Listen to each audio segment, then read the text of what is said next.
मैं आपके लिए जो टॉपिक लेकर के आई हूँ वह पश्चिमी एशिया के इतिहास का एक महत्वपूर्ण भाग है, एक महत्वपूर्ण अध्याय है। तो आज हम इस पर चर्चा करेंगे, क्योंकि यह आज जो मैं आपको पढ़ाऊंगी यह प्रथम विश्व युद्ध के बाद की घटना है। और इस पर मैंने आपको एक और टॉपिक बताया था, इराक के इतिहास से था, वो पश्चिम एशिया में इराक से रिलेटेड था।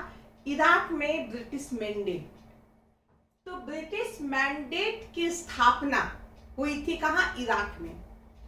मैंने बताया कि किस तरह, किन परिस्थितियों में इन पश्चिमी देशों में मैंडेट प्रणाली शुरू की गई थी। मैंडेट प्रणाली का अर्थ है संरक्षण व्यवस्था। ये संरक्षण व्यवस्था क्या है?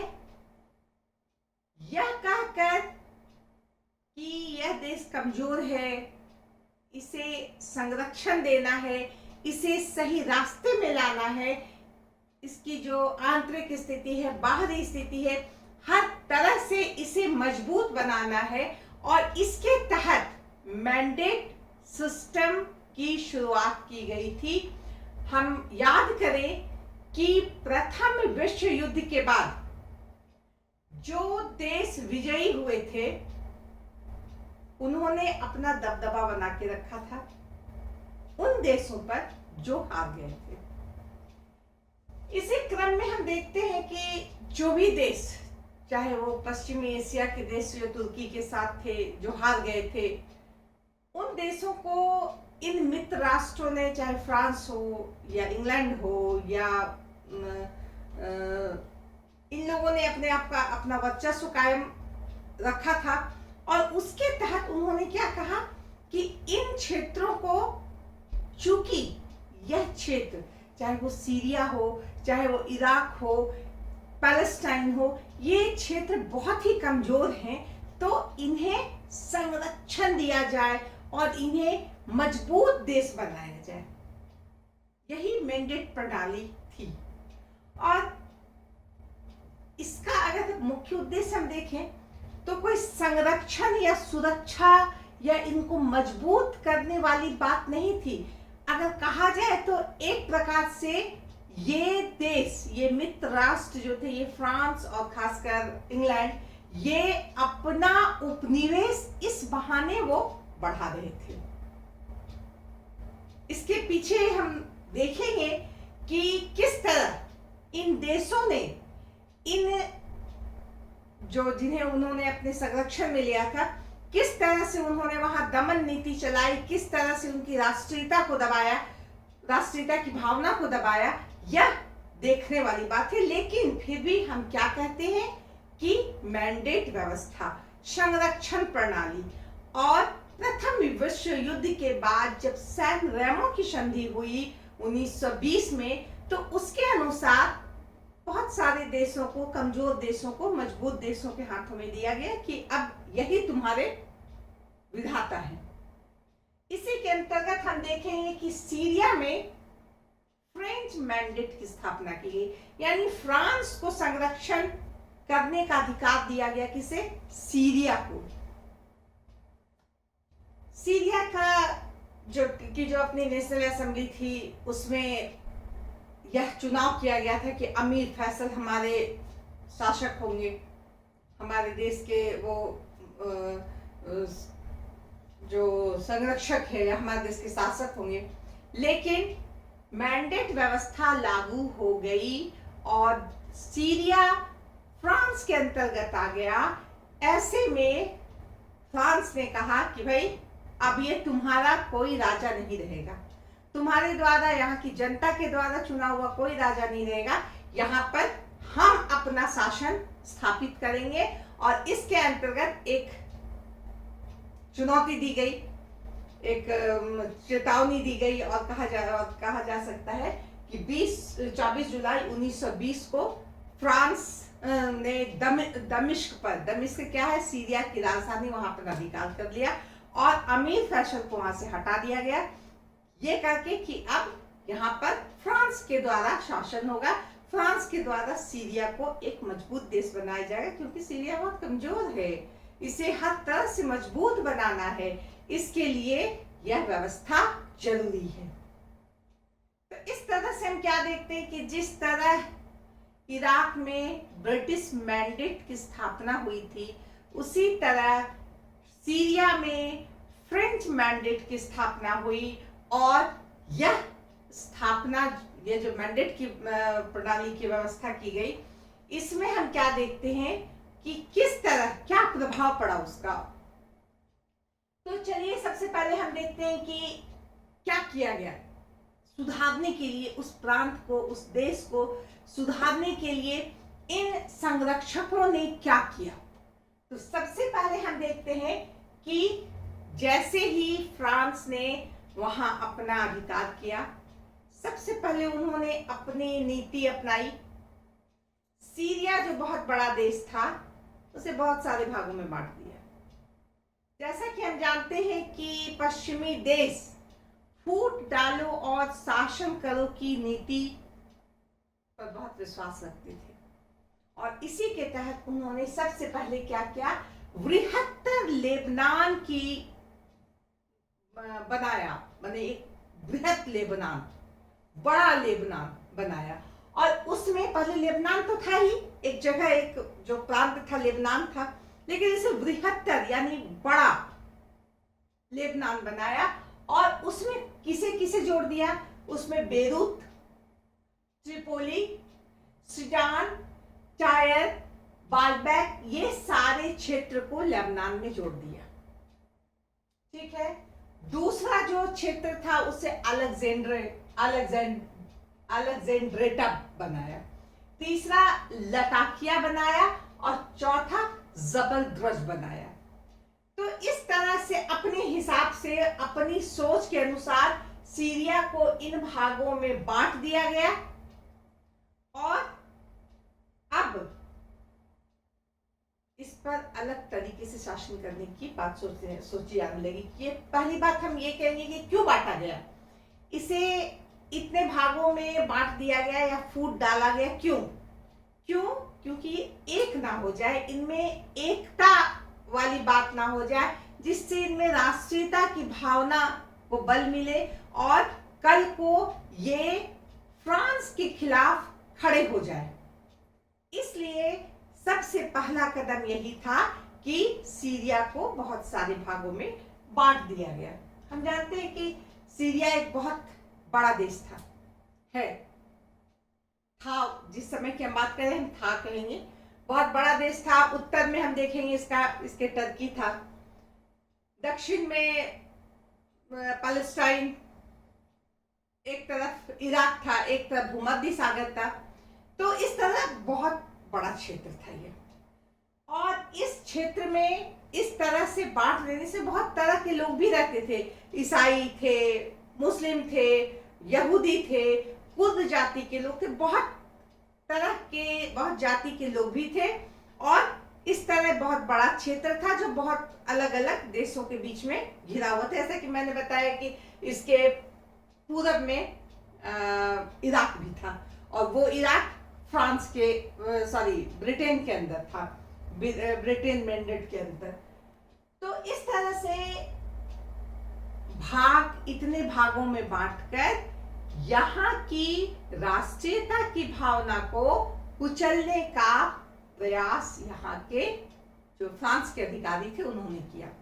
हर जगह इन सारे क्षेत्र में जो हेड थे वो फ्रांस के अधिकारी थे, और इनके ऊपर एक फ्रेंच हाई कमिश्नर की नियुक्ति की गई जो दमिश्क में रहता था। और यह सभी प्रांतों के जो फ्रेंच अधिकारी थे उस पर अपनी नजर रखता था, उसे अपना डायरेक्शन देता था, उससे रिपोर्ट लेता था। इस तरह फ्रेंच हाई कमिश्नर जो है यह सबसे ऊपर था फ्रेंच अधिकारी में, जो वहां पे सीरिया में वहां सीरिया को संरक्षण देने के लिए गया था। इसमें से बहुत महत्वपूर्ण जो हाई कमिश्नर थे वो थे जनरल गुरोद, जनरल विजेंट और जनरल सरायल।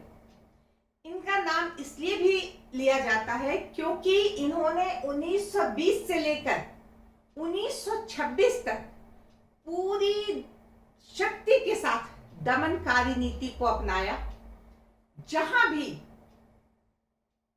राष्ट्रीयता के लिए कोई उठाता था, अपनी आवाज बुलंद करता था, या कोई भी राष्ट्रीयता से संबंधित बात कहता था, कुछ लिख देता था, तो उसे दबाने का काम इन हाई कमिश्नरों ने बहुत ही बढ़िया से किया, ताकि फ्रांस का जो वर्चस्व है वह बना रहे।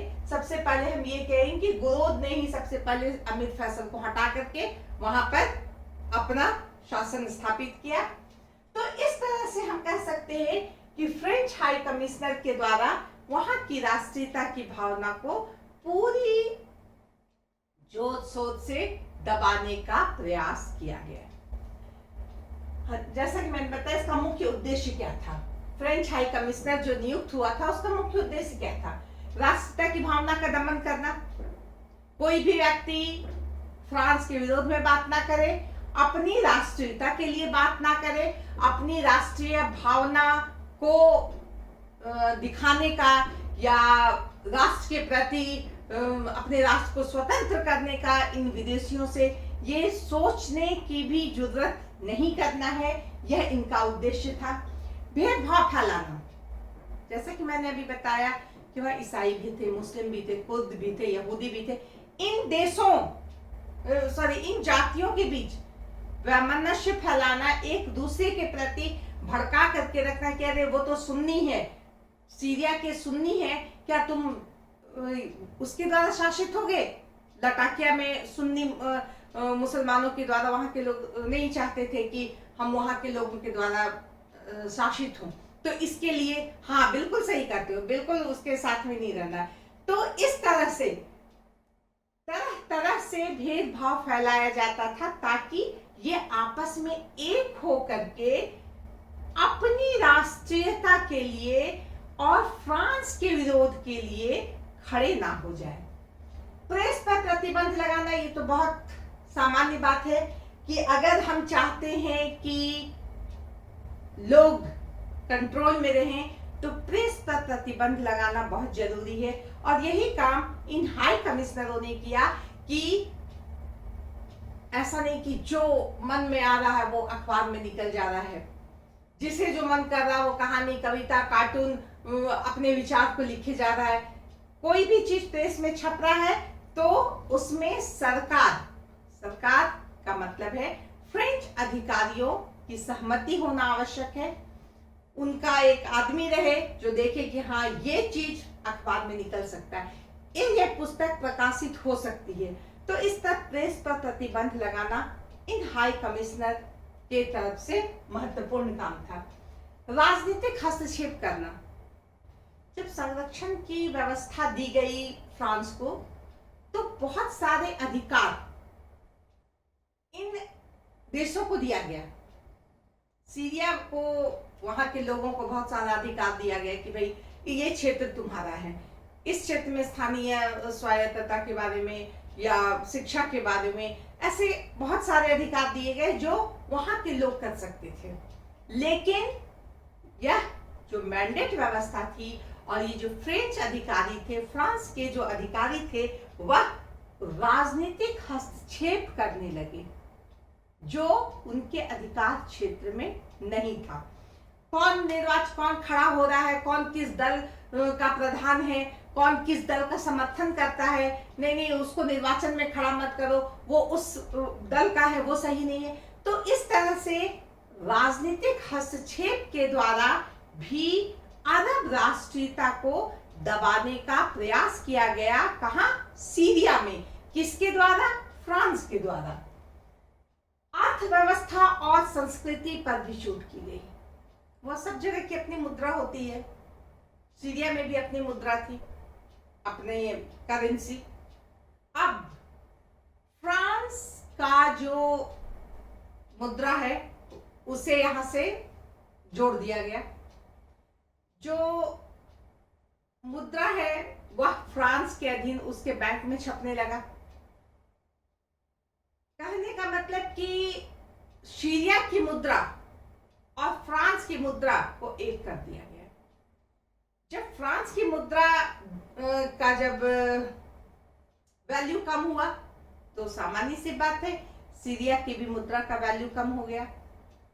इस तरह से हम देखते हैं कि अर्थव्यवस्था के क्षेत्र में भी सीरिया को अपने हाथ में लेने की कोशिश की फ्रांस के अधिकारियों ने। व्यापार की बात करें तो यहाँ पर भी फ्रांस के व्यापारियों को स्पेशल संरक्षण दिया गया, उसे बहुत सारी सुविधाएं दी गई। यहाँ के व्यापारियों और उद्योगपतियों के से ज्यादा किसे महत्व दिया गया? फ्रांस के व्यापारियों और उद्योगपतियों को।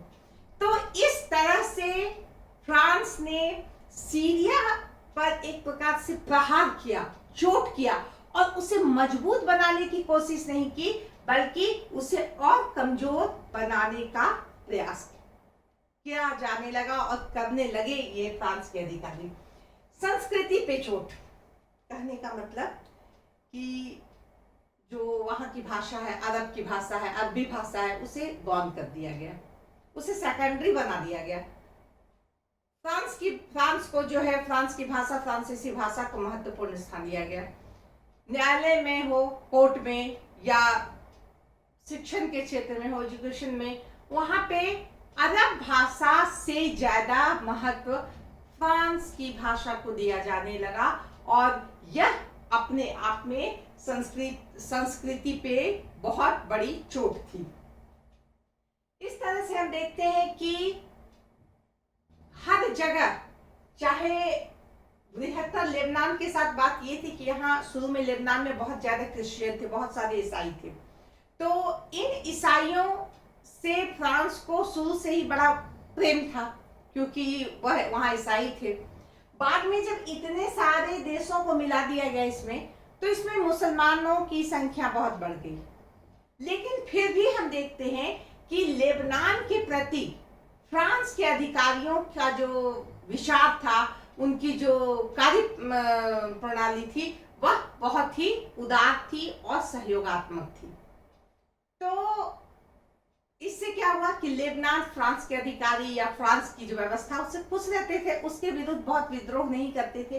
लेकिन इसके अलावा हम देखेंगे कि और जो देश थे, अलेक्जेंड्रेटा, लटाकिया, जबलद्रज, ये सभी जगहों पर फ्रांस के अधिकारी और फ्रांस की कार्य प्रणाली इन्हें रास नहीं आती थी, फलतः विद्रोह होने लगा।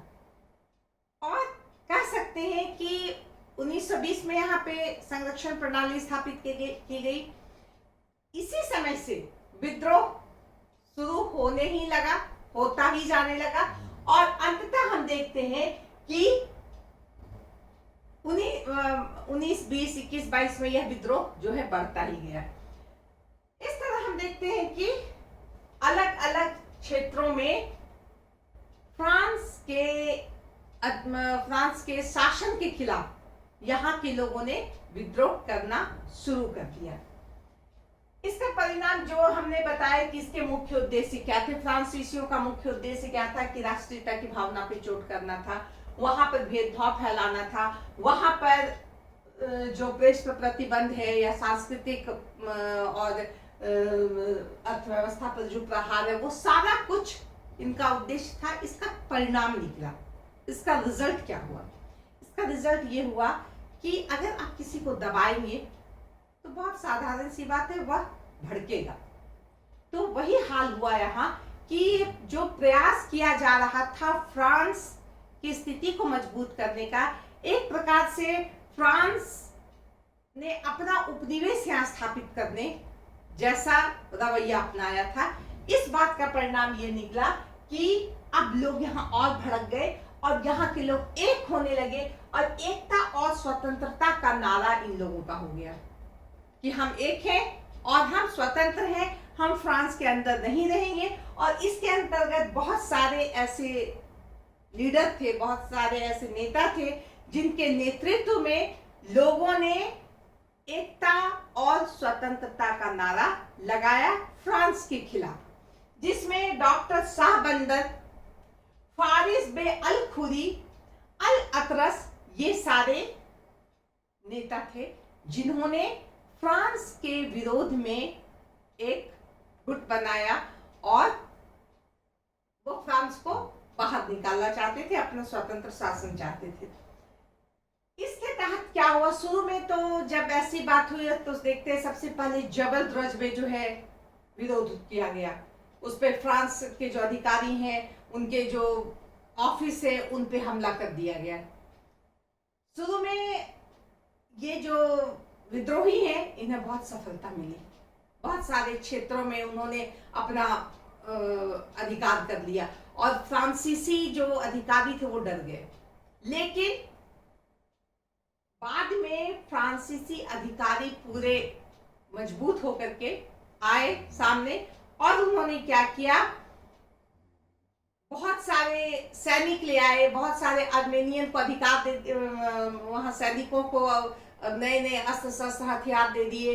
उसके बाद लेबनान के लोगों को इनके विरुद्ध भड़का दिया और इस तरह से हम देखते हैं कि फ्रांस ने इन विद्रोहियों को दबा दिया।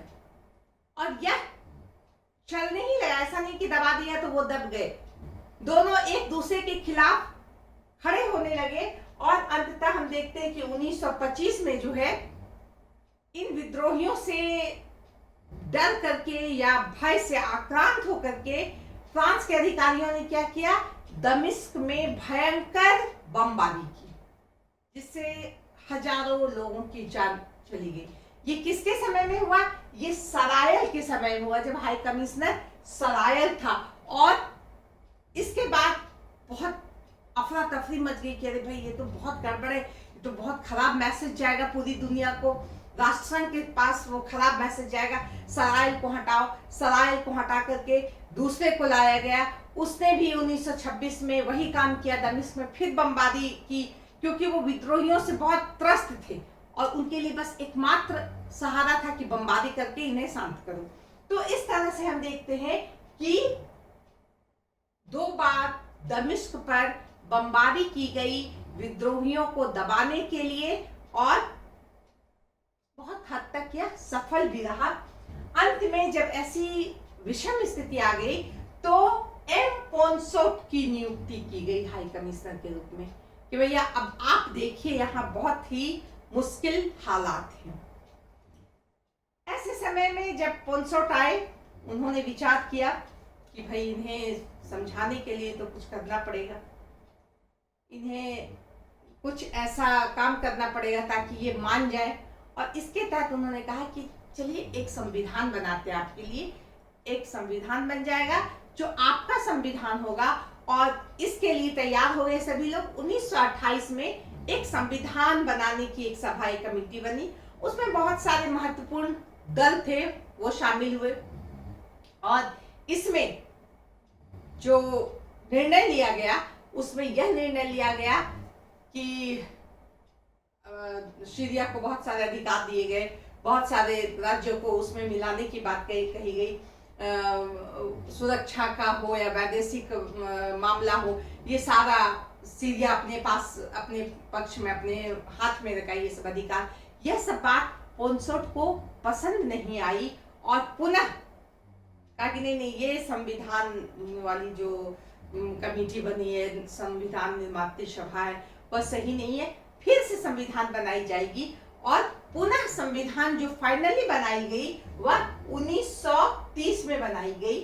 जो नया संविधान बना वह 1930 में बना और इसमें जो है कुछ कुछ बातें शामिल की गई, जैसे कि जबल द्रुज और लटाकिया को सीरिया से अलग कर दिया गया।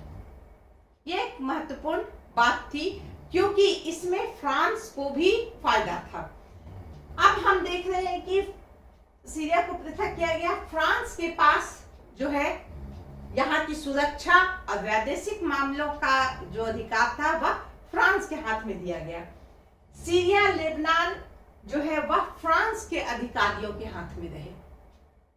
तो इस तरह से एक संविधान बनाया गया जिसमें आंतरिक कुछ भागों पर, कुछ क्षेत्रों पर सीरिया को अधिकार दिया गया, लेकिन अगर मुख्य रूप से कहा जाए कि वैदेशिक मामले को लेकर या सुरक्षा के मामले को लेकर सारा कुछ फ्रांस के अधिकारियों के साथ हाथ में दिया गया, और वह भी राष्ट्रसंघ के द्वारा, राष्ट्रसंघ के सामने, राष्ट्रसंघ की विश्वास में लेकर यह सारा काम किया गया। और इसके बाद हम देखते हैं कि यहाँ पर एक लोकसभा की स्थापना हुई जो एक सदनात्मक थी, एक सदनात्मक, जैसे द्विसदनात्मक, दो सदन वाला नहीं, एक सदनात्मक लोकसभा की स्थापना हुई जिसमें बहुत सारे उदारवादियों का जो जीते वहां जीत करके आए, और उनके द्वारा जो है मोहम्मद अल आबिद को राष्ट्रपति बनाया गया और हकी अल आजम को जो है बनाया गया प्रधानमंत्री। और इसके साथ ही हम देखते हैं इसी समय 1930 में हम देखते हैं इराक और ब्रिटेन में भी संधि हुई थी, जब वहां मैंडेट व्यवस्था थी, तो उसका भी बहुत अधिक प्रभाव यहाँ पड़ा था। लेकिन हम यह कह सकते हैं कि यह संविधान बनने के बाद पहली बार फ्रेंच मैंडेट के अधीन यहाँ पर गणराज्य की स्थापना की गई। यह अलग बात है कि इस सदन में जितने लोग थे वह राष्ट्रवादी थे, वो नहीं चाहते थे कि अभी भी फ्रांस हमारे सर पर बैठा रहे, वह चाहते थे वो बिल्कुल ही निकल जाए यहाँ से। लेकिन फिलहाल जो पहला कदम होता है वह